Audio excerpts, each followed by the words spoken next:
Non metals बच्चों, इसका third part देखेंगे। और थर्ड पार्ट की जो पहली टॉपिक है वो है रिएक्टिविटी सीरीज़। रिएक्टिविटी सीरीज़ हम लोग पहले भी पढ़े थे एक बार, और डिस्प्लेसमेंट रिएक्शन के टाइम। तो रिएक्टिविटी सीरीज़ से पता चलता है कि कोई रिएक्शन पॉसिबल है या नहीं। जैसे एक एग्जांपल देखते हैं हम लोग यहाँ पे। पहले तो रिएक्टिविटी सीरीज़ देख लेंगे। रिएक्टिविटी सीरीज़ में यह है पोटेशियम, सोडियम, कैल्शियम, मैग्नीशियम, इस तरह सबसे कम रिएक्टिव गोल्ड है, मीन्स सबसे हाईएस्ट मोस्ट रिएक्टिव पोटेशियम है और लिस्ट रिएक्टिव गोल्ड है। रिएक्टिविटी सीरीज के बाद ये एक रिएक्शन देखेंगे, हम देखेंगे ये रिएक्शन पॉसिबल है या नहीं। मीन्स जो सिल्वर नाइट्रेट है वो कॉपर को कॉपर नाइट्रेट से डिस्प्लेस करता है, तो पॉसिबल है कि नहीं। क्या सिल्वर नाइट्रेट कॉपर नाइट्रेट से ज़्यादा रिएक्टिव होगा तभी करेगा। तो देखते हैं सिल्वर नाइट्रेट। सिल्वर नाइट्रेट यहाँ है और कॉपर यहाँ है, सॉरी सिल्वर एंड कॉपर। तो कॉपर मोर रिएक्टिव है, यहाँ पे कॉपर मोर रिएक्टिव है, लेकिन कॉपर मोर रिएक्टिव है, सिल्वर लेस रिएक्टिव है। तो ये कैसे डिस्प्लेस करेगा, तो ये रिएक्शन पॉसिबल नहीं है। जिंक और कॉपर में देखते हैं, जिंक कहाँ है, यहाँ पे, और कॉपर हमारा यहाँ पे। अभी इसको काट देते हैं तो जिंक ऊपर है, तो जिंक मोर रिएक्टिव है। अब जिंक मोर रिएक्टिव है तो क्या जिंक जो है कॉपर को डिस्प्लेस कर देगा, यस डिस्प्लेस कर देगा। तो ये पॉसिबल रिएक्शन है, ठीक है। उसके बाद यहाँ पे हम देख लेते हैं कि वैलेंस शेल। वैलेंस शेल क्या होता है, valence shell. Valence shell means होता है लास्ट शेल, लास्ट शेल। तो लास्ट शेल में अब जैसे नोबल गैसेज है, नोबल गैसेज में हीलियम है, इसके लास्ट शेल में 2 है, तो ये स्टेबल है। नियॉन इसके लास्ट शेल में वैलेंस शेल में 8 है, ये भी स्टेबल है। आर्गन के लास्ट शेल में 8 इलेक्ट्रॉन है, ये भी मीन्स लास्ट शेल में 2 इलेक्ट्रॉन हो या 8 इलेक्ट्रॉन हो तो वो स्टेबल होगा, है ना। स्टेबल मतलब वो किसी से रिएक्शन नहीं करेगा। तो ये जो नोबल गैसेज हैं ये किसी से रिएक्शन इसीलिए नहीं करते हैं क्योंकि इनके आउटर मोस्ट ऑर्बिट में वैलेंस इलेक्ट्रॉन होते हैं, ठीक है, बैलेंस होते हैं, स्टेबल होते हैं ये। मेटल्स में देख लो, जैसे सोडियम है, आउटर मोस्ट ऑर्बिट में 1 इलेक्ट्रॉन है। मैग्नीशियम है, इसमें 2 है। एल्यूमिनियम है, 3 है। पोटेशियम है, 1 है। कैल्शियम है, 2 है। तो ये सब रिएक्टिव होंगे क्योंकि 1 इलेक्ट्रॉन, 2 इलेक्ट्रॉन, 3 इलेक्ट्रॉन ये रिएक्टिव होंगे। अगर 8 इलेक्ट्रॉन होता, जैसे यहाँ पे 8 है, यहाँ 8 है, ये 8 है, तो इस तरह अगर होता तो वो स्टेबल होते, उनको ज़रूरत नहीं पड़ती, ठीक है। नॉन मेटल देख लेते हैं। नाइट्रोजन में 5 है, ये भी रिएक्टिव होगा। ऑक्सीजन में 6 है, ये रिएक्टिव होगा। फ्लोरीन में 7 है, ये रिएक्टिव होगा। फास्फोरस 5 है, रिएक्टिव होगा। सल्फर 6 है, रिएक्टिव होगा। क्लोरीन 7 है, रिएक्टिव होगा। तो नॉन मेटल्स भी रिएक्टिव होंगे, ठीक है। अब ये क्या है, ये इलेक्ट्रॉनिक कॉन्फ़िगरेशन है ना। मालूम है ना क्लोरीन का, जैसे क्लोरीन का 17 होता है, फर्स्ट सेल में 2 होता है, देन 8 होता है, देन 7 होता है। हम लोगों ने 9th में पढ़ा है ना, तो वही है। उसके बाद है how do metals and non metals react. अब metals and non metal react कैसे करते हैं, तो मेटल और नॉन मेटल रिएक्ट कैसे करते हैं उसको समझने के लिए हम लोग जो है एक एग्जांपल ले लेते हैं। जैसे हम लोग लेते हैं सोडियम क्लोराइड, ये है हमारा NaCl। अब NaCl कैसे बनेगा, मेटल्स एंड नॉन मेटल, इसमें मेटल है, सोडियम मेटल है, क्लोरीन नॉन मेटल है। तो इसको देखते हैं। अब हम लोग कैसे देखेंगे कि पहले सोडियम का देखते हैं। सोडियम के कितने इलेक्ट्रॉन होते हैं, 11। 11 का मतलब क्या होगा, 2 होगा, 8 होगा, 1 होगा। अब ये सोडियम क्या करेगा, 1 इलेक्ट्रॉन को लूज कर देगा, इस इलेक्ट्रॉन को लूज कर देगा। क्यों, क्योंकि इसको रिएक्ट करना है। तो लूज जब करेगा तो इसके आउटर मोस्ट शेल में कितने इलेक्ट्रॉन हो गए, 8 हो गए। अब ये स्टेबल हो गया, तो सोडियम के ऊपर एक प्लस आएगा क्योंकि इसने 1 इलेक्ट्रॉन लूज किया। लूज किया मीन्स पॉजिटिव चार्ज, ठीक है। सिमिलरली क्लोरीन में 17 है, तो ये होगा 2 होगा, 8 होगा, 7 होगा। तो क्या क्लोरीन 7 इलेक्ट्रॉन लूज करेगा? नहीं, ये 1 इलेक्ट्रॉन ले लेगा, है ना, ये 1 इलेक्ट्रॉन ले लेगा। तो क्लोरीन के ऊपर 1 चार्ज हो गया, तो ये 1 से 1 कहीं से ले लिया तो इसके पास +1 हो गया, यानी ये वाला 8 हो गया। मीन्स अगर हम लोग सोडियम प्लस चार्ज का इलेक्ट्रॉनिक कॉन्फ़िगरेशन लिखें तो 2 और 8 होगा, क्योंकि इसने एक इलेक्ट्रॉन लूज कर दिया। क्लोरीन माइनस का अगर हम लोग करें तो 2 होगा, 8 होगा, 7 होता है लेकिन माइनस चार्ज में 1 ले लिया तो ये भी 8 होगा, इस तरह से।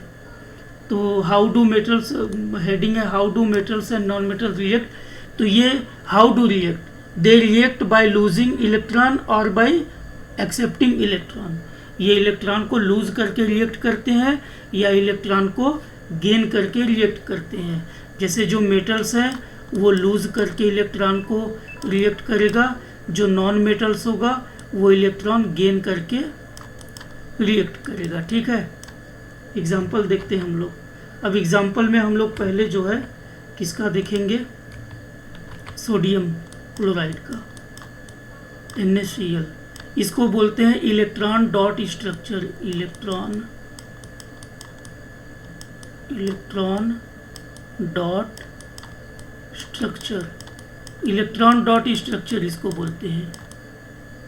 तो पहला हमारा एग्जाम्पल है सोडियम क्लोराइड। अब सोडियम के यहाँ Na लिख दिया हमने, यहाँ Cl लिख दिया। अब सोडियम के आउटर मोस्ट सेल में कितने इलेक्ट्रॉन होते हैं? 1 इलेक्ट्रॉन होते हैं। तो सोडियम का जो इलेक्ट्रॉन है इसको जो है ऐसे सर्किल से लिख दिया। और क्लोरीन के आउटर मोस्ट सेल में कितने इलेक्ट्रॉन है? बोलो 7, यस। तो क्लोरीन का जो इलेक्ट्रॉन है इसको क्रॉस से लिखेंगे, 1 2 3 4 5 6 7। होगा क्या, ये जो क्लोरीन होगा वो 1 इलेक्ट्रॉन ले लेगा, इसके ऊपर नेगेटिव चार्ज आएगा, और सोडियम अपना 1 इलेक्ट्रॉन इसको दे दिया, इसके ऊपर आ गया पॉजिटिव चार्ज। तो इस तरह सोडियम क्लोराइड कैसे बना? तो सोडियम क्लोराइड ऐसे बना, इलेक्ट्रॉन डॉट स्ट्रक्चर। ठीक है, सेकेंड एग्जाम्पल हम लोग देखते हैं। सेकेंड एग्जाम्पल क्या है हमारा? सेकेंड है मैग्नीशियम क्लोराइड, MgCl2। MgCl2। अब MgCl2 कैसे बनेगा? अब देखो Mg 1 है तो Mg को बीच में लिख देंगे, क्लोराइड 2 है, क्लोरीन 2 है तो 1 यहाँ लिख दो, 1 यहाँ लिख दो। अब मैग्नीशियम के आउटर मोस्ट सेल में कितने इलेक्ट्रॉन होते हैं? Mg का 12 होता है, तो आउटर मोस्ट सेल में कितना इलेक्ट्रॉन होगा? 2 8 2। तो 1 इधर लिख देते हैं, 1 इधर लिख देते हैं। क्लोरीन के आउटर मोस्ट सेल में हमें मालूम है 17 होता है, तो कितना होगा? 2 8 7। तो 7 लिखते हैं, 1 2 3 4 5 6 7, 1 2 3 4 5 6 7।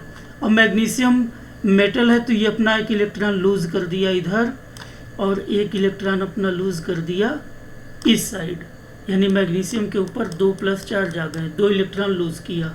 क्लोरीन ने क्या किया? 7 था, 1 ले लिया इधर, इस क्लोरीन ने भी 1 ले लिया, और क्लोरीन का 1 माइनस चार्ज यहाँ, 1 माइनस चार्ज यहाँ, यानी Mg के ऊपर +2 चार्ज और क्लोराइड के ऊपर 2 क्लोरीन है माइनस चार्ज। इस तरह से बनेगा इलेक्ट्रॉन डॉट स्ट्रक्चर। तो हमारा जो हेडिंग है how do metals non metal react, तो ऐसे करेंगे। एक और एग्जाम्पल लेंगे हम, और वो एग्जाम्पल हमारा है सोडियम ऑक्साइड। तीसरा हमारा एग्जाम्पल है सोडियम Na2O। अब Na2O कैसे बनेगा? यहाँ भी सोडियम 2 है तो सोडियम 1 यहाँ ले लेंगे, जो 1 होगा उसको बीच में रखेंगे, जो 2 होगा उसको साइड में रखेंगे। ये ऑक्सीजन है। अब ऑक्सीजन का जो इलेक्ट्रॉन है उसको क्रॉस से लिख देते हैं, 1 2 3 4 5 6, क्योंकि ऑक्सीजन का 8 होता है तो कितना आएगा? 2 आएगा और 6 आएगा, तो आउटर मोस्ट में 6 आया। सोडियम का कितना होता है? सोडियम का 11 होता है तो आउटर मोस्ट सेल में 2, 8 और 1 आएगा। तो 1 हम लोग जो है यहाँ लिख देंगे और 1 हम लोग यहाँ लिख देंगे। तो ये सोडियम क्या करेगा, ऑक्सीजन को,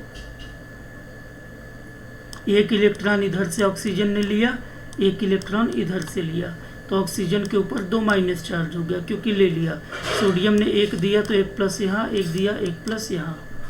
तो इस तरह से हमारा सोडियम ऑक्साइड का इलेक्ट्रॉन डॉट स्ट्रक्चर बनेगा। ठीक है, मेरे ख्याल से समझ में आ गया होगा। नेक्स्ट हमारा है कि ionic compounds.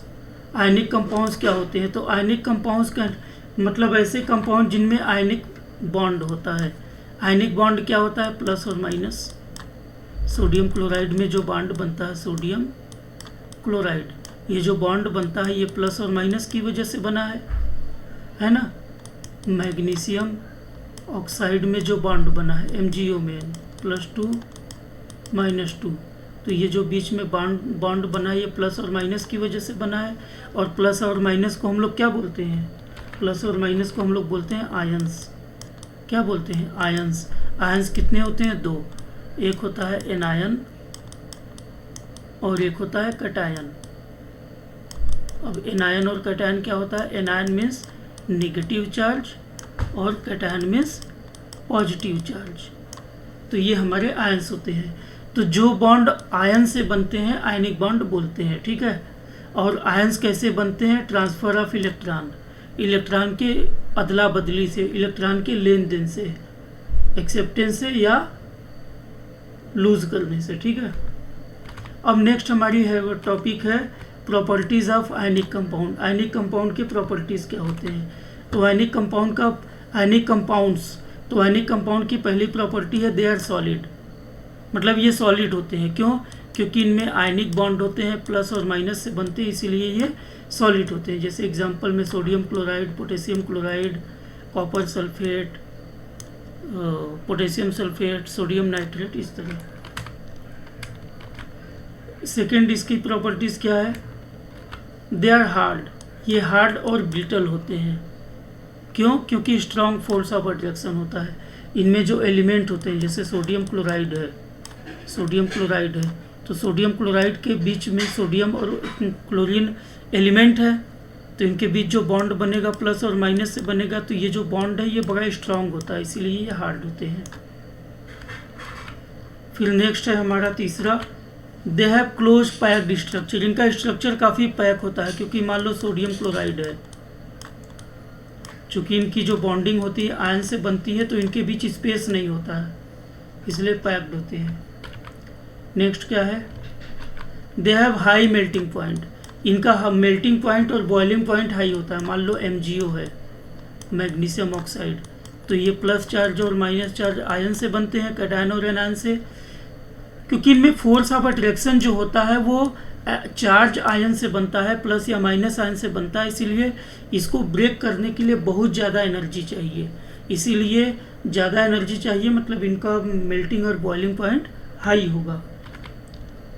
Fifth, need high energy. तो मैंने बताया हाई एनर्जी क्यों चाहिए? क्योंकि ये आयन से बने होते हैं, आयन से बने होते हैं, तो इनको ब्रेक करने के लिए बहुत हाई एनर्जी चाहिए। ठीक है। 6 नंबर क्या है? They are soluble in water. ये वाटर में सॉल्युबल है, जैसे सोडियम क्लोराइड है, Na+ और Cl-। तो ये वाटर में क्यों सॉल्युबल है? क्योंकि वाटर एक्वस सोल्यूशन होता है। वाटर जो होता है H2O, इसमें H+ और OH- होता है।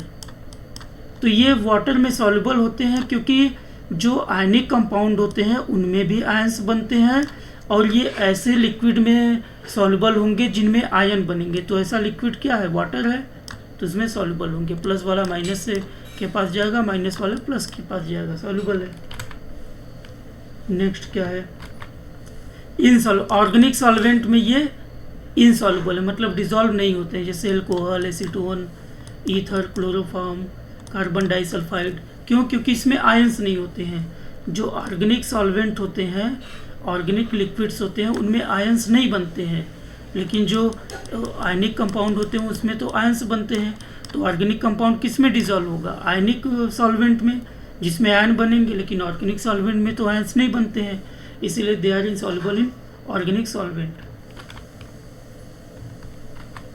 कंडक्ट इलेक्ट्रिसिटी, मोल्टेन, अगर इनको पिघला दिया जाए तो ये इलेक्ट्रिसिटी कंडक्ट करेंगे, क्योंकि अगर ये सोडियम क्लोराइड ऐसे सॉलिड में है तो इस तरह से है, तो इसमें इलेक्ट्रिसिटी कंडक्ट नहीं करेगा।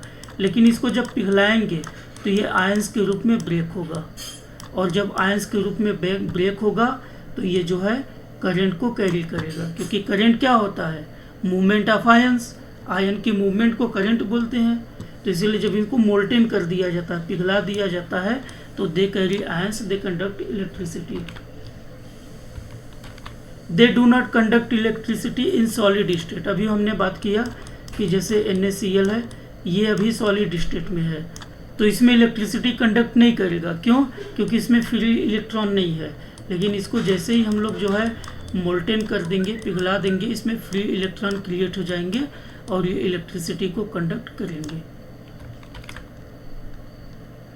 इस चैप्टर का असाइनमेंट मैं यहीं पे दे रहा हूँ, ठीक है। अब जैसे असाइनमेंट पहला क्वेश्चन क्या है?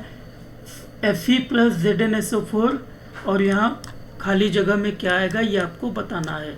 आपको साथ में रीज़न भी बताना है कि यहाँ खाली जगह में जो होगा वो क्यों होगा। सेकेंड क्वेश्चन है व्हाट आर आयनिक कंपाउंड्स, तो ऊपर बता दिया, those compounds which are made of ionic bond they are known as ionic compounds, and give some properties of ionic compounds, तो हमने अभी डिस्कस किया, लिख देना। तीसरा क्वेश्चन क्या है? Show the formation of. अब हमने इलेक्ट्रॉन डॉट स्ट्रक्चर से बहुत सारे कंपाउंड बताए थे। हमने जो है सोडियम क्लोराइड कैसे बना था, और मैग्नीशियम ऑक्साइड कैसे बना था, Na2O कैसे बना था, MgCl2। तो इस तरह आपको बताना है कि ये सारे कंपाउंड कैसे बनेंगे।